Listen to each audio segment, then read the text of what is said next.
साध संगत जी, प्यार से कहना। धन निरंकार जी, आशा करती हूँ आप सभी बहुत अच्छे होंगे। एक नई साखी के साथ फिर से हाजिर हूँ मैं आपके ही अपने चैनल पर। और आज की साखी का शीर्षक है हिसाब 4 आने का। तो चलिए आज की साखी सुनते हैं। साध संगत जी, बहुत समय पहले की बात है। चंदनपुर का राजा बड़ा प्रतापी था। दूर दूर तक उसकी समृद्धि की चर्चाएं हुआ करती थी। अब राजा के महल में हर एक सुख सुविधा की वस्तु उपलब्ध थी, लेकिन फिर भी राजा का मन अंदर से बड़ा अशांत रहता था। अब राजा ने कई ज्योतिषियों से और कई पंडितों से इस बात का कारण जानना चाहा। राजा बहुत से विद्वानों से भी मिला। किसी ने राजा को कोई अंगूठी पहनाई तो किसी ने कोई यज्ञ करवाया, लेकिन फिर भी राजा का दुख कम नहीं हुआ और राजा को शांति नहीं मिली। साध संगत जी, एक दिन चंदनपुर का राजा भेष बदलकर अपने राज्य की सैर पर निकल गया। घूमते घूमते वो राजा एक खेत के निकट से गुजरा। तभी राजा की नज़र एक किसान पर पड़ी। किसान ने फटे पुराने वस्त्र धारण किए हुए थे और वो किसान पेड़ की छांव में बैठकर आराम से भोजन कर रहा था। अब किसान के वस्त्र देखकर राजा के मन में ख्याल आया कि वो किसान को कुछ स्वर्ण मुद्राएं दे दें ताकि उस किसान के जीवन में कुछ खुशियां आ जाए। अब यही सोचकर राजा किसान के सम्मुख जाकर बोला कि मैं एक राहगीर हूँ। मुझे तुम्हारे खेत पर ये 4 स्वर्ण मुद्राएं गिरी हुई मिली हैं। अब चूंकि ये खेत तुम्हारा है, इसीलिए ये मुद्राएं भी तुम अपने पास रख लो। लेकिन किसान ने राजा से कहा कि नहीं नहीं सेठ जी, ये मुद्राएं मेरी नहीं हैं। इसे आप ही रखें या किसी और को दान में दे दें। मुझे इन मुद्राओं की कोई ज़रूरत नहीं है। अब राजा को किसान की ये प्रतिक्रिया बड़ी अजीब लगी। राजा ने किसान से कहा कि धन की ज़रूरत किसे नहीं होती भला? आप लक्ष्मी को ना कैसे कर सकते हो? साध संगत जी, किसान ने राजा को कहा कि सेठ जी, मैं रोज़ 4 आने कमा लेता हूँ और मैं 4 आनों में ही बड़ा खुश रहता हूँ। राजा ने किसान से कहा कि क्या सिर्फ 4 आने की कमाई तुम करते हो और उतने में खुश रहते हो? ये कैसे संभव है? राजा ने बड़ी हैरानगी से किसान से पूछा। साध संगत जी, अब किसान ने कहा कि सेठ जी, प्रसन्नता इस बात पर निर्भर नहीं करती कि आप कितना कमाते हैं या आपके पास कितना धन है। प्रसन्नता उस धन के प्रयोग पर निर्भर करती है। अब राजा ने किसान से प्रश्न किया, तो तुम 4 आने में क्या क्या कर लेते हो? अब किसान भी बेकार की बहस में नहीं पड़ना चाहता था, इसीलिए किसान ने आगे बढ़ते हुए उत्तर दिया कि सेठ जी, इन 4 आनों में से मैं 1 आना कुएं में डाल देता हूँ, दूसरे से कर्ज चुका देता हूँ, तीसरा आना उधार में दे देता हूँ और चौथा आना मिट्टी में दबा देता हूँ। अब किसान की बातें सुनकर राजा सोचने लगा कि ये जवाब तो मुझे समझ में ही नहीं आया। अब राजा किसान से इसका अर्थ पूछना चाहता था, लेकिन किसान तब तक घर जा चुका था। अब राजा ने अगले दिन ही सभा बुलाई और पूरे दरबार में कल की घटना कह सुनाई और सबसे किसान के उस कथन का अर्थ पूछने लगा। अब राजा के सभी दरबारियों ने अपने अपने तर्क राजा के आगे पेश किए, लेकिन कोई भी राजा को संतुष्ट नहीं कर पाया। अंत में किसान को ही राजा के दरबार में बुलाने का फैसला किया गया। साध संगत जी, बहुत खोजबीन के बाद वो किसान मिला और उसे राजा की सभा में प्रस्तुत होने का निर्देश दिया गया। राजा ने किसान को उस दिन अपने भेष बदलकर भ्रमण करने के बारे में बताया और सम्मानपूर्वक अपने दरबार में बिठा दिया। राजा ने किसान से कहा कि मैं तुम्हारे उत्तर से प्रभावित हूँ और तुम्हारे 4 आने का हिसाब मैं जानना चाहता हूँ। बताओ कि तुम अपने कमाए हुए 4 आने किस तरह खर्च करते हो, जो तुम इतना प्रसन्न और इतना संतुष्ट रह पाते हो।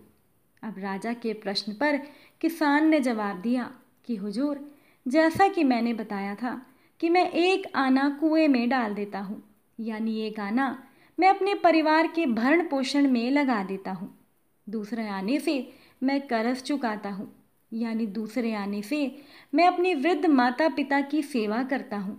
तीसरा आना मैं उधार दे देता हूँ, यानी अपने बच्चों की शिक्षा दीक्षा में मैं तीसरा आना लगा देता हूँ।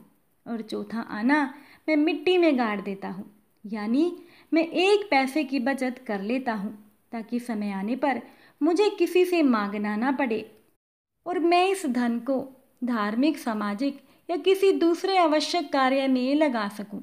अब राजा को किसान की बात समझ में आ चुकी थी और राजा की समस्या का समाधान भी हो चुका था।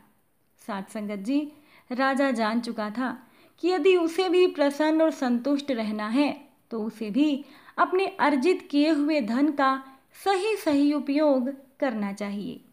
साथ संगत जी, अगर देखा जाए तो पहले की अपेक्षा लोगों की आमदनी भी बढ़ी है, पर क्या उसी अनुपात में हमारी प्रसन्नता भी बढ़ी है? नहीं साथ संगत जी, बल्कि हमारी प्रसन्नता तो पहले से कम हो गई है। पैसों के मामले में हम कहीं ना कहीं गलती तो कर रहे हैं। अपनी ज़िंदगी को बैलेंस्ड बनाना बहुत ज़रूरी है और इसके लिए हमें अपनी आमदनी और उसके इस्तेमाल पर ज़रूर गौर करना चाहिए। नहीं तो भले ही हम लाखों रुपए कमा लें, लेकिन फिर भी हम प्रसन्न और संतुष्ट नहीं रह पाएंगे। इसीलिए कमाए हुए धन का सही उपयोग करना बहुत ज़रूरी है।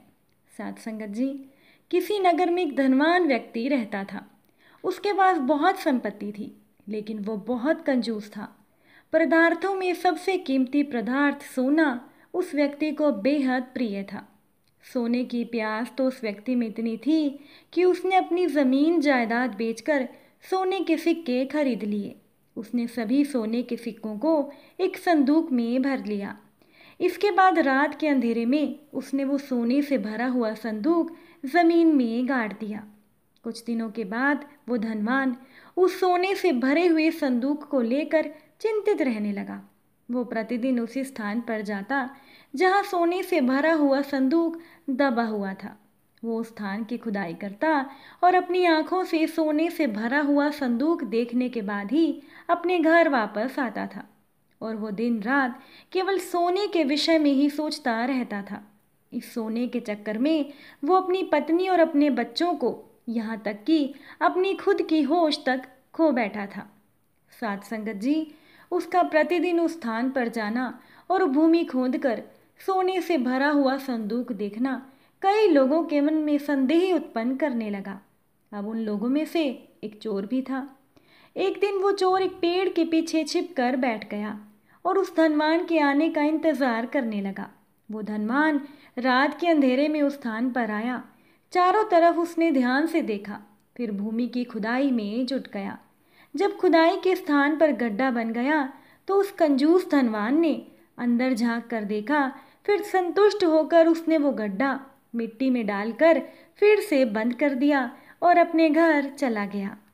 उस धनवान कंजूस के चले जाने के बाद वो चोर जो पेड़ के पीछे छिप कर बैठा था वो बाहर आ गया।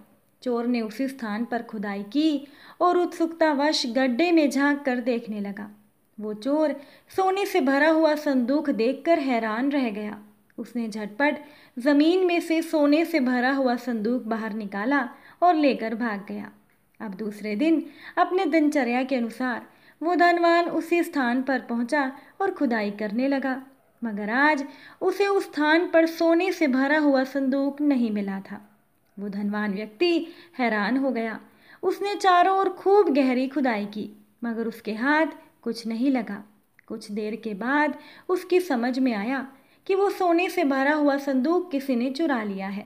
उस धनवान व्यक्ति की मानसिक स्थिति बिगड़ गई और साथ संगत जी, वो धनवान व्यक्ति चीखने चिल्लाने लगा।